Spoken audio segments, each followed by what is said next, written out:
Okay, so there's a comma right here. As this stuff is happening, the company has become increasingly willing to compete for the mass market sales. They. Alright, so they is referencing company. This they is plural. Company is singular, so this is no good. So what about it? Willing to compete for the mass market sales. It, meaning the company, would it previously would have conceded to rivals in the past versus it would in the past have conceded to rivals. Alright, so this is fewer words. This is clearer and probably the answer. So let's read it through one more time. As this is happening, the company has become increasingly willing to compete for sales. It would in the past have conceded to rivals. Okay, so that makes sense. It properly references say company, and so this is correct.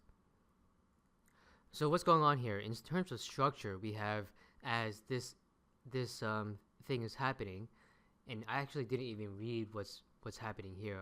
I know there's a comma here, and it starts with as, and it's not underlined, so I don't need to waste my time reading this part right here.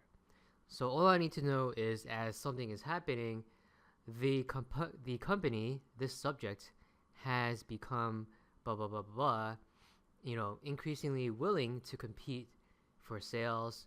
It, right? Instead of they, it. Now in common speech, a lot of people say they, but on the GMAT you want it.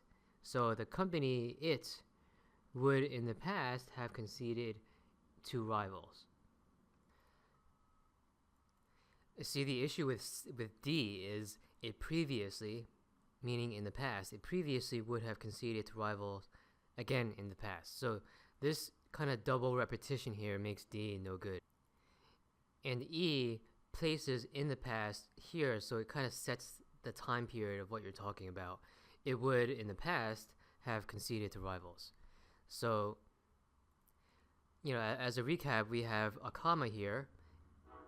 We notice the word as. We don't read the details of this part.